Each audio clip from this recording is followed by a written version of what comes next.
ok cho nó bé tất cả cái tất cả ha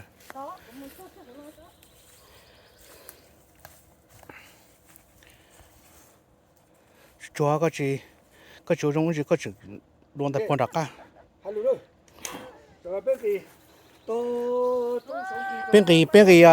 bên cái số trong và phát chủ là một trong đó và đến tuần nào cũng nữa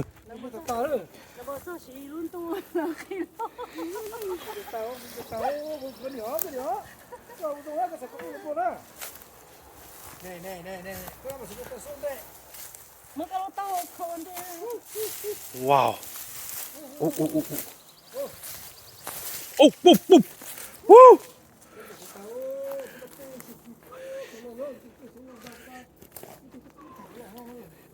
ô ô ô ô ô ô ô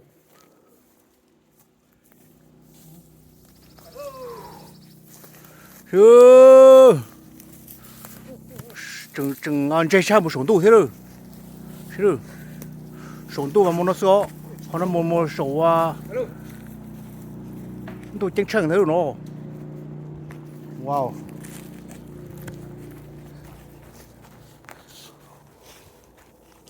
bên kia là bài đó bên kia là bài chế bây giờ là mùa chanh co một trò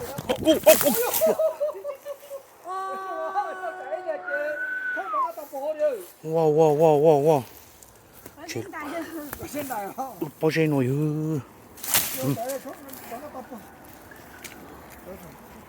wow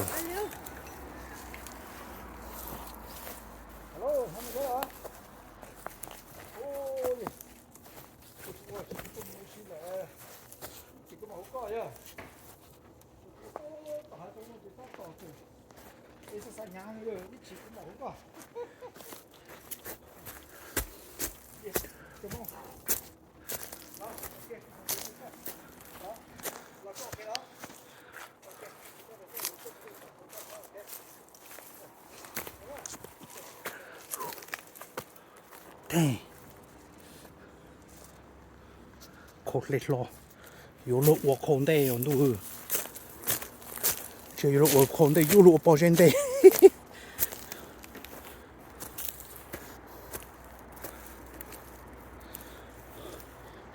dạ ôi cha tôi mới nè rồi tao này có phong chơi chỉ cho bên cái hai có phong cho bên chị tao rủ rồi chị tao rủ mà ồ cho phát tua cái gì cho phát tua người con cho tao lại luôn đó luôn luôn cho nó cho vào biết cho nó sử xảo vào nó cố thảo vào và bỏ cho nó lúc câu lực kia lại nhà làตัวเลยลูกผมลูกอย่าป้องนอนท่านนะเฮ้ยลูกอย่านั่นนะอย่าcái chưa chả có khởi tao có gì vậy cái chưa có chuyện chậm sao thấy thế sao tao yên luôn này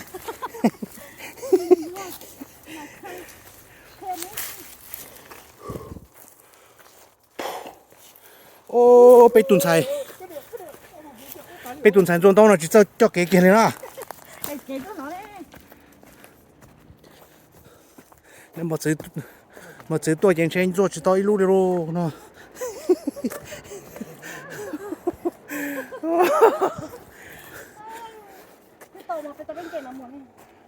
bây giờ à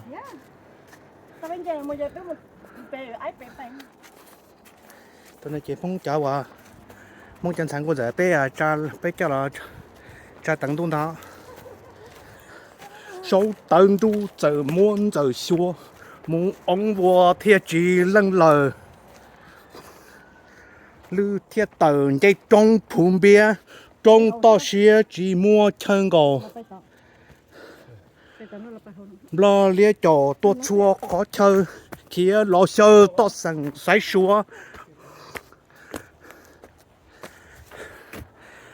lấy bát búa chừng chúa chân gò cho đua thổ bút thơ tua tua mò thơm lùa na chiên đáp lờ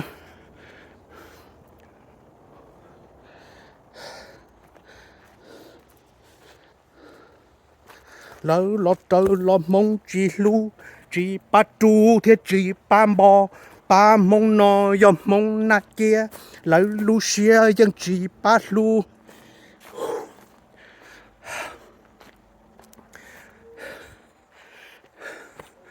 bu thơ đu tua thọ kế cờ bu thơ đu tua thọ kế chờ mong hai tờ chỉ cả bó cư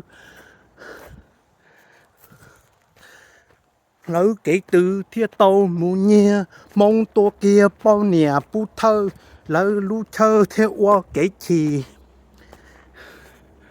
bu thơ thì mù luam nha la thì mù ba tua trời mong tua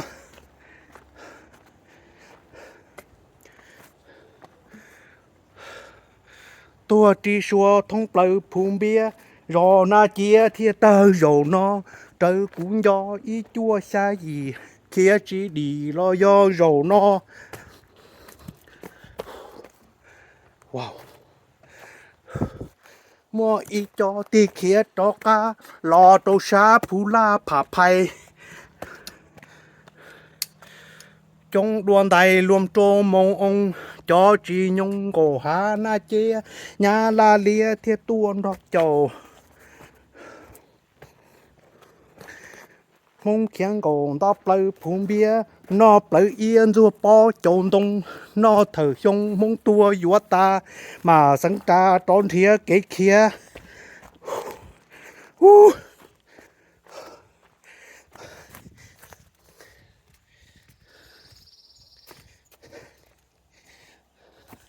thì lý chia lò mù hơn sư do cho lư mong lò mù thơ cái cờ lô một sát nữa nó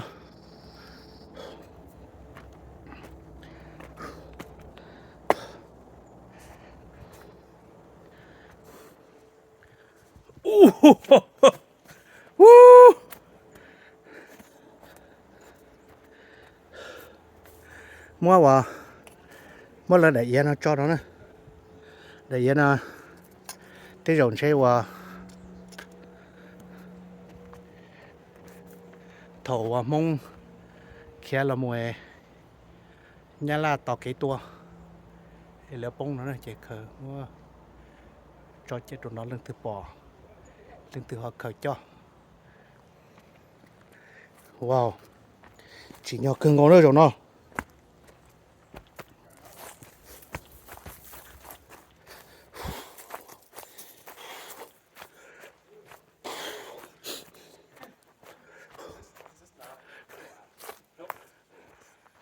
well, good luck, guys.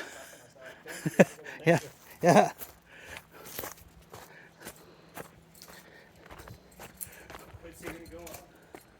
Wow. Mình cả tuần đây luôn chỉ bao nhiêu bao chua, tạt hai tạt thế ô. Nó bao chua trong nó suy thì xí mà chỉ cả một chừng tạt rồi, suy thì phá bao chua nó trong một lần sẽ nó chừng chơi cha trong sống tu thế rồi. Chính raอยู่tiết tao được bao số rồi. Wow.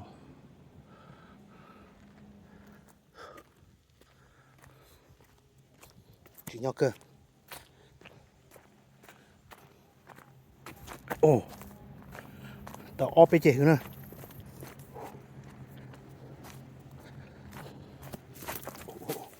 À.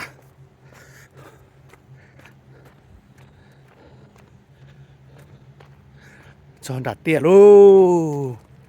Ôi à. Ôi trái lương tiêu chuẩn họ trộn tờ hết rồi. Đấy lưu chú tờ nữa. Lưu chú tờ nó rầu nó. Chơi bự tờ nó. Nó khía một trâu sẵn rồi nó là. Ồ.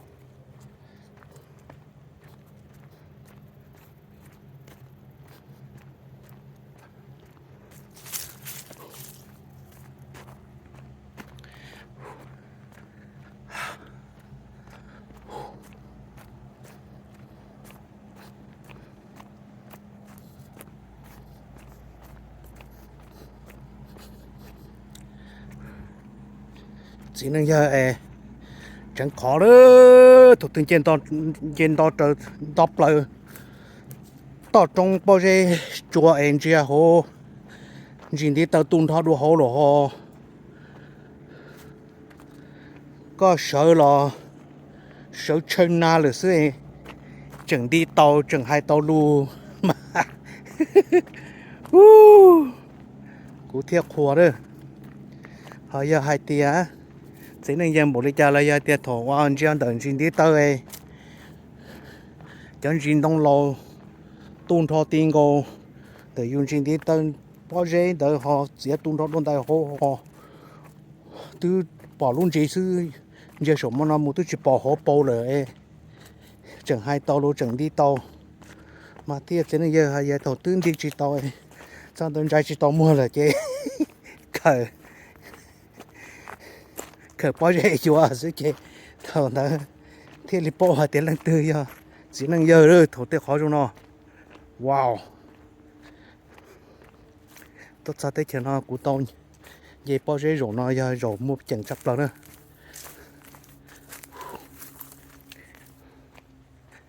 hay cơ chỉ nhỏ đó chỉ nhỏ tàu ở bên kia thế san đập lở trong vùng biển ta trong phát chủ rồi ta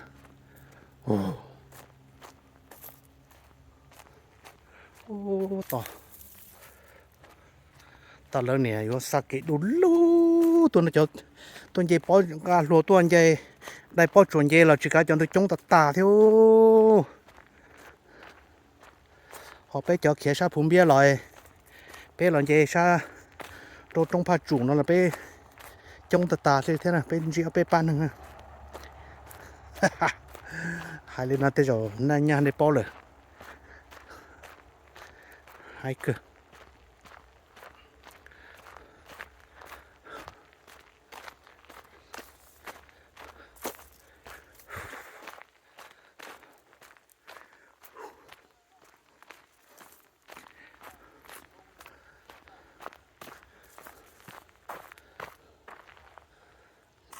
chỉ bỏ nó chúng một chỉ bỏ nó hay nè, ủa nhỉ nó chỉ bỏ nó cái chỉ bỏ phô nè, cái gì ta, cái gì có, chỉ lo được mà, mấy thứ thì mà cái gì ta nè, chỉ lên lên mà cái gì ta nè.